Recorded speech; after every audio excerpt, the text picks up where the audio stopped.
Salut à tous et bienvenue sur le travail de l'ombre.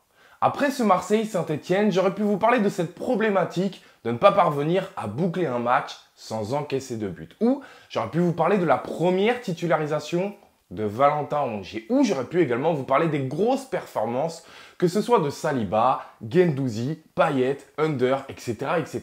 Mais j'ai choisi de m'attarder sur la construction de nos attaques. Après 4 matchs cette saison, on est aujourd'hui clairement en mesure d'identifier le circuit préférentiel de l'Olympique de Marseille.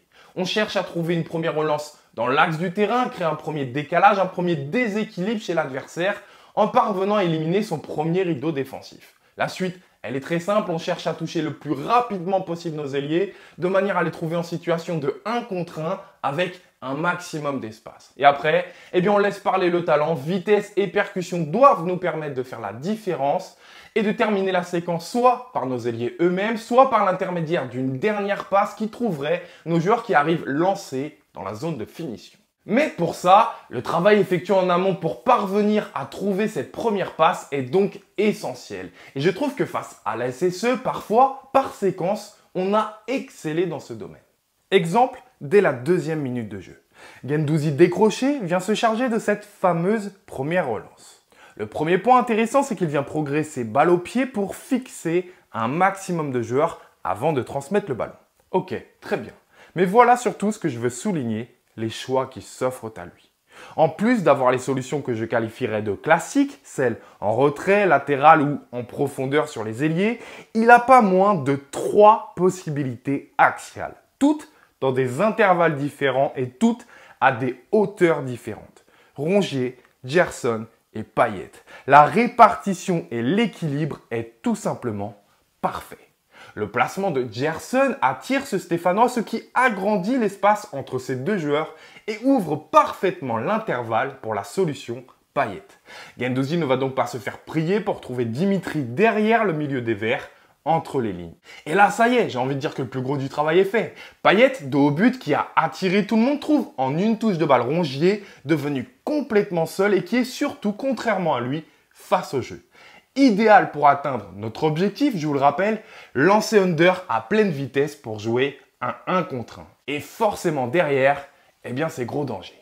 Donc, vous le voyez, je le répète, mais notre idée première est de créer un déséquilibre axial pour isoler au maximum nos ailiers et les lancer à pleine vitesse. Et pour parvenir à trouver cette première passe si essentielle à la construction de notre jeu, je nous ai trouvé particulièrement inspirés dans notre placement. Autre séquence, quelques minutes plus tard, et même principe. Lorsque Camara se retourne, il a face à lui pas moins de 4 propositions axiales. Et là encore, toutes à des intervalles différents et des hauteurs différentes. Bon, ici les lignes de passe seront plutôt bien coupées, notamment à cause de ce Stéphanois. Mais pourquoi? Parce que la première passe d'Alvaro, qui est censée l'éliminer, était à mon sens un peu molle et que Camara également ne s'est pas retourné très vite, permettant à l'attaquant finalement de se replacer. Mais reprenons où nous nous étions arrêtés et poursuivons un peu pour voir que dans un second temps, Camara va tout de même trouver Rongier. Une nouvelle fois, arrêt sur image et répartition des solutions au milieu de terrain, toujours aussi bonne. Mais poursuivons pour voir que c'est le 2e déplacement de Rongier qui va parvenir à débloquer la situation. Et là, c'est censé vous rappeler étrangement la première séquence. Rongier, de haut but, attire 2 adversaires tout en servant d'appui, ce qui ouvre la ligne de passe vers Guendouzi pour Alvaro. Et derrière, évidemment, on cherche au plus vite De La Fuente. Ici, l'Américain ne parviendra pas à faire la différence, pas assez isolé notamment, dû, à mes yeux, au déplacement de Matteo qui vient lui proposer une solution trop proche et lui manger son espace plutôt que d'effectuer un appel plus direct dans le demi-espace. Allez, permettez-moi d'accélérer un peu pour la suite s'il vous plaît. Ici, pareil, 1, 2, 3, voire 4 solutions, toujours dans des intervalles différents et à hauteur différente. Pour finir par trouver De La Fuente. Là encore, petite parenthèse, mais si je trouve que Guendouzi ne libère pas assez rapidement le ballon. Et ici, même esprit. Le premier décalage est cette fois créé par le dribble de Saliba, mais derrière, là aussi, 3 solutions. Bon, même si c'est vraiment pas ce que je veux souligner dans cette analyse, je pense que là aussi, on n'opte pas pour la meilleure.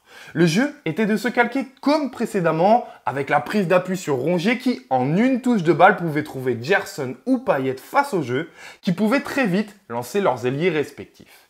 Et des séquences similaires, je peux vous en montrer encore beaucoup. Celle-ci par exemple, que je me permets de ne pas arrêter pour vous laisser analyser et constater tout cela par vous-même.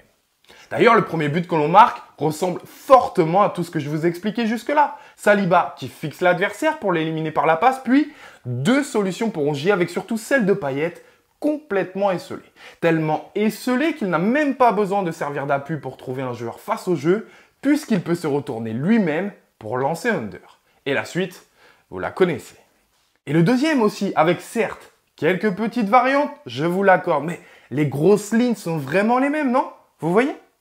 Alors vous allez me dire, bon, une fois que l'adversaire a compris cela, ça devrait être très simple de nous contrer. Eh bien, détrompez-vous, puisqu'après l'égalisation stéphanoise, on a vu qu'ils sont passés dans un 4-4-2 pour densifier l'axe du terrain et pourtant, ça ne nous a pas posé spécialement de problème.